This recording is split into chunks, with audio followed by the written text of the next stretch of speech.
Class 12th NEET biology में human reproduction में हम देखने जा रहे हैं चाइल्ड बर्थ कैसे होता है, कैसे कोई फीमेल जो होती हैं वो अपने बर्थ देती हैं चाइल्ड को आफ्टर 9 मंथ ऑफ प्रेगनेंसी।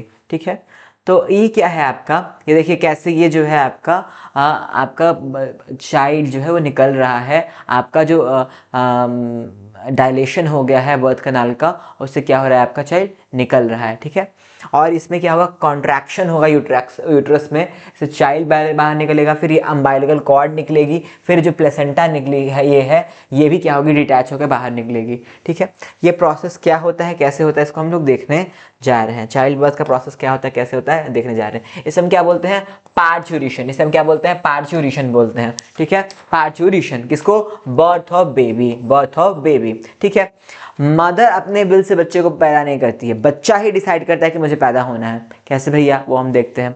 क्या होता है कि जब बच्चा ग्रोन अप हो जाता है, ठीक है, तो वो क्या करता है, वही जो है सिग्नल देता है कि भैया आप मुझे पैदा करो। ठीक है, स्टेजेस ऑफ बर्थ में क्या होते हैं, ये होता है आपका, पहले होता है डायलेशन ऑफ कर्विक्स, पहले क्या होता है आपका डायलेशन ऑफ कर्विक्स। ठीक है, फिर क्या होता है आपका बर्थ ऑफ बेबी, बेबी निकलेगा, प्लेसेंटा उसके नेवल में कनेक्टेड हो निकलेगी, फिर क्या होगा आपका डिलीवरी ऑफ प्लेसेंटा। ठीक है, ये 3 चीजें होती हैं, पहले आपका डायलेशन ऑफ कर्विक्स होता है, फिर बर्थ ऑफ बेबी होता है, फिर डिलीवरी ऑफ प्लेसेंटा होता है। ठीक है, अब क्या है, ऑक्सीटोसिन जो होती है उसी को हम क्या बोलते हैं, बर्थ हार्मोन बोलते हैं।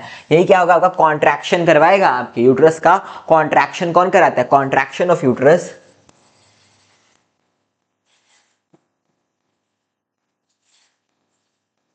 कौन कराता है आपका, ऑक्सीटोसिन। ठीक है, इसे हम और भी क्या बोलते हैं, इसे हम लव हार्मोन बोलते हैं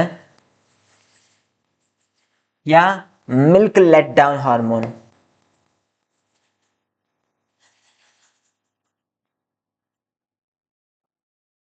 ठीक है, यही ऑक्सीटोसिन क्या कराता है, आपके यूट्रस का कॉन्ट्रैक्शन कराता है। जितना कॉन्ट्रैक्शन होगा उतना ब्रेन को सिग्नल जाएगा, उतना ऑक्सीटोसिन निकलेगा, और कॉन्ट्रैक्शन होगा, और कॉन्ट्रैक्शन होगा, और सिग्नल जाएगा, और ऑक्सीटोसिन निकलेगा, और कॉन्ट्रैक्शन होगा। ठीक है, तो इससे क्या होता है, बहुत कॉन्ट्रैक्शन होता है। कॉन्ट्रैक्शन चाहिए भी क्योंकि धक्का चाहिए, बच्चे को धक्का देकर निकालना है, प्लेसेंटा उखाड़ के बाहर फेंकनी है, तो वो सब आपकी ये ऑक्सीटोसिन की वजह से होता है। ठीक है, अब हम देखने जा रहे हैं फीटल इजेक्शन रिफ्लेक्स के बारे में। फीटल इजेक्शन रिफ्लेक्स के बारे में, जब फीटस आपका 9 महीने का होता है, जैसे हमने कहा कि वो बच्चा बड़ा हो गया, अब वो डिसाइड कर रहा है कि हमको बाहर निकलना है, तो अब क्या होगा, वो उसका स्ट्रेस जनरेशन होगा, उसके अंदर स्ट्रेस हार्मोन, स्ट्रेस का फॉर्मेशन होगा। ठीक है, अब स्ट्रेस होगा उसके अंदर, अरे मैं इसमें पड़ा हूँ। ठीक है, अब स्ट्रेस हो गया उसको, अब क्या करेगा वो, उसका जो एड्रेनल ग्लैंड है, एड्रेनल ग्लैंड है, वो क्या हो जाएगा, एक्टिव हो जाएगा। एड्रेनल ग्लैंड जो उसका था, एड्रेनल ग्लैंड क्या है उसका, एक्टिव हो जाएगा। एड्रेनल ग्लैंड उसका क्या हो जाएगा, एक्टिव हो जाएगा।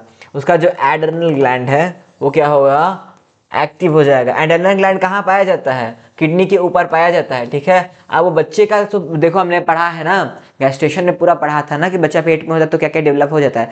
9 महीने में पूरा बच्चा, उसके पास हर चीज है जो दुनियादारी के लिए चाहिए, तो ग्लैंड्स उसके डेवलप हैं, तो क्या होगा, उसका एड्रेनल ग्लैंड जो है वो एक्टिव हो जाएगा, उसमें एक्टिविटी आ जाएगी, एक्टिव हो जाएगा। फिर क्या होगा, ये कॉर्टिसोल रिलीज करेगा। ये क्या करेगा, कॉर्टिसोल रिलीज करेगा। क्या करेगा, कॉर्टिसोल रिलीज करेगा। अब क्या होगा, इस कॉर्टिसोल का जो कॉर्टिसोल है ये आपका ब्लड के थ्रू क्या होगा, मदर के पिट्यूटरी में जाएगा, मदर के पिट्यूटरी में जाएगा। फिर क्या होगा, वहां से ऑक्सीटोसिन रिलीज होगा।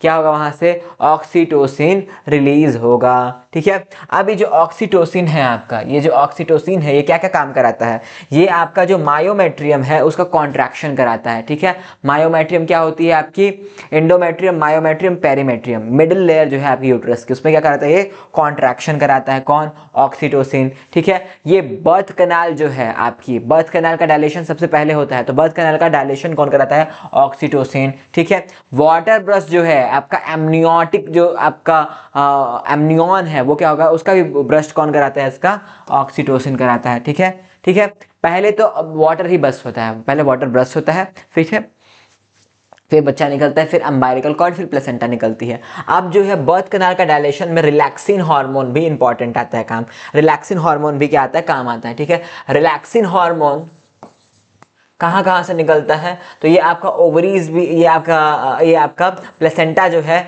ये भी निकालती है। ये कौन निकालती है, प्लेसेंटा भी निकालती है। ठीक है, कौन, रिलैक्सिन हार्मोन। ठीक है, अब क्या हो रहा है आपका, जितना कॉन्ट्रैक्शन होगा, यूट्राइन कॉन्ट्रैक्शन जितना होगा भैया, जितना आपका यूट्राइन कॉन्ट्रैक्शन होगा उतना क्या होगा, उतना जो है ऑक्सीटोसिन निकलेगा, फिर ऑक्सीटोसिन निकलेगा, फिर आपका यूट्राइन कॉन्ट्रैक्शन बढ़ेगा। ठीक है, जितना यूट्राइन कॉन्ट्रैक्शन होगा वो मदर की पिट्यूटरी को इंडिकेशन जाएगा कि निकालो निकालो और निकालो और निकालो, तो उतना ऑक्सीटोसिन निकलेगा और उतना कॉन्ट्रैक्शन होगा, फाइनली आपका बच्चा बाहर निकल जाएगा। बच्चे के साथ अम्बाइलर कॉर्ड, फिर उसके साथ प्लेसेंटा भी बाहर निकल जाती है, बच्चा आपका पैदा हो गया। अब आप गाएंगे अमुका के भाई ले ललनवा अमुक घर बाज सोहर हो, सोहर होगा। ठीक है, जिस जहाँ के आप होंगे।